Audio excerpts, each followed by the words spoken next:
Hi busy people, అందరూ ఎలా ఉన్నారు? I hope all are doing good. I'm Kalyani. Welcome to daily vlog.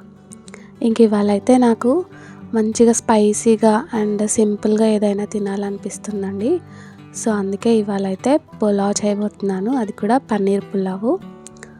కుక్కర్లో చేస్తానండి. చాలా ఫాస్ట్గా అయిపోతుంది ఈ రెసిపీ మాత్రము. మీరు కూడా డెఫినెట్గా ట్రై చేయండి నేను చెప్పినట్లుగా. ఇంకా లేట్ చేయకుండా రెసిపీ స్టార్ట్ చేసేద్దాము. ఇంకా దానికోసం అయితే ఒక 200 గ్రామ్స్ పన్నీరు, 3 టమాటాలు, ఒక 5-6 పచ్చిమిర్చి, కొంచెం కరివేపాకు, అలాగే పుదీనా, కొత్తిమీర అండ్ వేడి నీళ్ళల్లో బాయిల్ చేసుకున్న కాలీఫ్లవర్ అనమాట. ఇవన్నీ వేసేసి కారము, ఉప్పు అండ్ పసుపు, అలాగే సరిపడా సాల్ట్, మొత్తం పులావ్కి సరిపడా సాల్ట్ ఇప్పుడే యాడ్ చేసేసుకోవాలండి. అండ్ ఇదేమో ధనియాల పౌడరు అండ్ జీలకర్ర పౌడరు 1 స్పూన్. అండ్ ఇదేమో బిర్యానీ మసాలా అండి, ఆచి వాళ్ళది. ఇది కూడా 1 స్పూన్ యాడ్ చేస్తున్నాను. ఇవాళ అయితే నేను ఈ పులావ్ రెడీ చేసుకోవడానికి చాలా ఈజీ మెథడ్ అయితే మీకు చూపించబోతున్నానండి. అందుకోసమే ఈ ప్రిపరేషన్ అంతా కూడా. సో ఇప్పుడైతే ఒక ఫుల్ కప్పు కర్డ్ వేసుకున్నాను. మనం కర్డ్ వేసుకొని ఈ వెజిటేబుల్స్ అన్నీ కూడా మంచిగా మిక్స్ చేసేసుకొని, మసాలాస్ వేసాం కదా, ఇవన్నీ మిక్స్ చేసేసి ఒక 10 మినిట్స్ పక్కకు పెట్టేసుకోవాలండి, లిడ్ క్లోజ్ చేసేసి. అప్పుడు ఈ ముక్కలకి ఆ మసాలా, పెరుగు అంతా కూడా పడుతుందన్నమాట. ఇంక ఇలాగే ఒక 10 మినిట్స్ వదిలేస్తున్నాను. ఇంక ఈ లోపల ఒక కుక్కర్ తీసుకున్నానండి. ఒక 10 మినిట్స్ తర్వాత అయితే ఈ ప్రిపరేషన్ స్టార్ట్ చేస్తున్నాను. కుక్కర్ తీసేసుకొని ఒక ఫుల్ స్పూన్, పెద్ద స్పూను గీ వేసాను అనమాట. గీ మాత్రం ఉంటే డెఫినెట్గా వేసుకోండి, టేస్ట్ బాగుంటుంది. అండ్ అలాగే ఆయిల్, ఈ రెండు కూడా ఈక్వల్ రేషియోలో వేసానండి.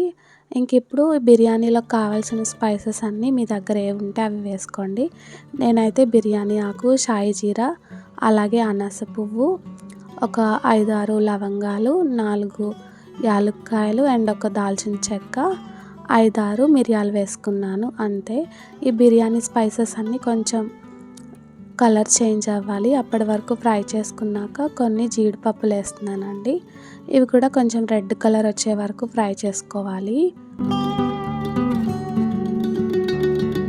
చూస్తున్నారు కదా, మనకి జీడిపప్పు కొంచెం రెడ్డిష్గా రెడీ అవుతుంది. ఇంక ఇవి రెడ్ కలర్ అయిపోగానే వెజిటబుల్స్ అన్నీ కూడా మనం ఇందాకలే మిక్స్ చేసి పెట్టుకున్నాం కదా కర్డ్ మసాలాతోటి, అవన్నీ యాడ్ చేసేసుకున్నాను. ఇంక ఇవన్నీ ఒకసారి తిప్పేసుకోవాలి. మనం పెరుగు వేసాం కాబట్టి కొంచెం వాటర్ అయితే రిలీజ్ అవుతుందండి బయటికి, అందుకే కుక్ చేసుకుంటున్నాను అది. ఇంక ఇప్పుడైతే ఈ లోపల రైస్ తీసుకుంటున్నానండి.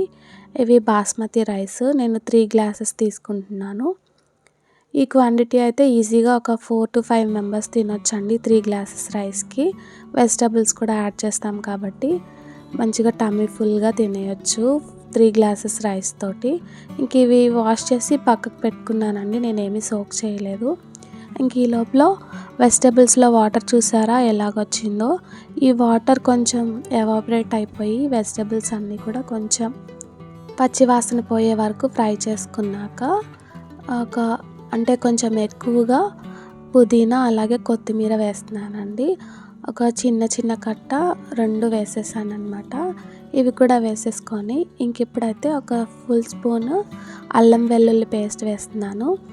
అల్లం వెల్లుల్లి పేస్ట్ ముందే వేసుకుంటే ముక్కలన్నిటికీ పట్టేసి చాలా స్మెల్ వస్తుందండి. సో నేను అందుకే ఇప్పుడైతే యాడ్ చేశాను.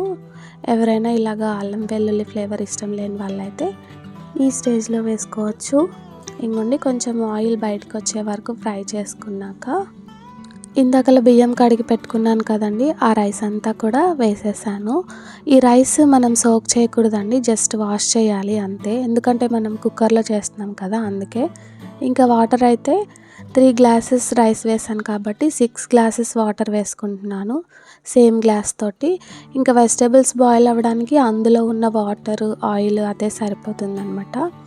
ఇంకా 6 గ్లాసెస్ వాటర్ వేసేసుకొని మంచిగా మిక్స్ చేసేసుకోవాలి. ఒక ఉడికొచ్చే వరకు ఉంచుకోండి అంతే, ఎందుకంటే మనం వేడి నీళ్ళు వేయలేదు కదా. సో ఆ వాటర్ అంతా కొంచెం వేడయ్యే వరకు ఉంచుకున్నాక కుక్కర్ లిడ్ పెట్టుకునే ముందు మంచిగా ఇలా మిక్స్ చేసేసుకొని ఇప్పుడైతే కుక్కర్ లిడ్ పెట్టేసుకోండి. ఇంకా విజిల్స్ అయితే 3 to 4 విజిల్స్ వరకు ఉంచాలి హై ఫ్లేమ్లో.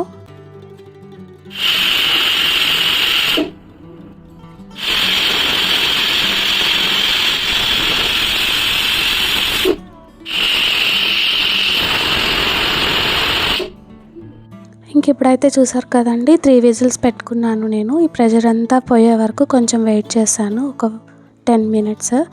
తర్వాత అయితే లిడ్ తీసి చూస్తున్నాను ఎలా ఉంది అని. చూడండి ఎంత బాగా వచ్చిందో, చాలా కలర్ఫుల్గా ఉంది కదా. అండ్ టేస్ట్ కూడా సూపర్గా ఉందండి. చాలా సింపుల్గా అయిపోయింది కదా. మ్యాక్సిమం ఈ రెసిపీ చేయడానికి 15 మినిట్స్ పడుతుందండి అంతే. మనం స్విగ్గీ చేసుకున్నా కానీ అది రావడానికి హాఫ్ అన్ అవర్ పడుతుంది కదా. కానీ ఇలా మనం ఇంట్లో చేసుకున్నాం అనుకోండి, చాలా ఫాస్ట్గా చేసేసుకోవచ్చు. అలాగే మనకి ఇష్టమైనట్లుగా హెల్తీగా తినొచ్చు.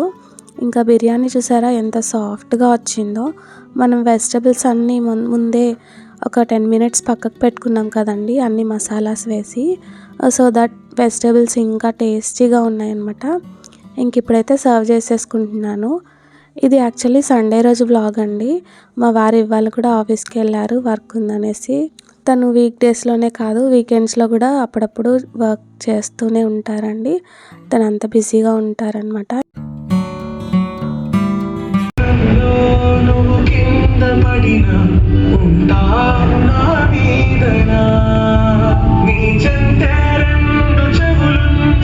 ఇంక ఇప్పుడైతే మేము ఎక్కడున్నామో మీకు ఆల్రెడీ అర్థమైపోయి ఉంటుంది. మూవీకి అయితే వచ్చామండి, హాయ్ నాన్న మూవీకి. ఇంకా ఇంటర్వెల్లో అయితే ఇలా పన్నీర్ ర్యాప్స్ తెచ్చారు మా వారు, అలాగే ఒక కోక్ తెచ్చారు. ఈ పన్నీర్ ర్యాప్స్ అయితే నా ఫేవరెట్ అండి, చాలా బాగుంటాయి అన్నమాట. నాకైతే పర్సనల్గా ఇష్టము. ఇక్కడ ఈ ప్లేస్లో మీరు కూడా ట్రై చేయండి ఎవరైనా వస్తే, సినీ ప్లానెట్ కోంపల్లిలో. ఈ ర్యాప్స్ తోటి కోక్ బాగుంటుంది అనేసి తీసుకొచ్చారండి. ఇలాంటి కూల్ డ్రింక్స్ అయితే మేము చాలా తక్కువగానే తాగుతామని చెప్పాలి. ఇంక ఇవాళ వీడియో అయితే ఇంతటితో ఎండ్ చేస్తున్నానండి. ఐ హోప్ మీ అందరికీ వీడియో నచ్చింది అనుకుంటున్నాను. నా వీడియో మీకు నచ్చితే లైక్ చేయండి, మీ ఫ్రెండ్స్ అండ్ ఫ్యామిలీ మెంబర్స్కి షేర్ చేయండి, సబ్స్క్రైబ్ చేసుకోవడం మర్చిపోవద్దు. Thank you for watching and thank you for your time. Bye bye.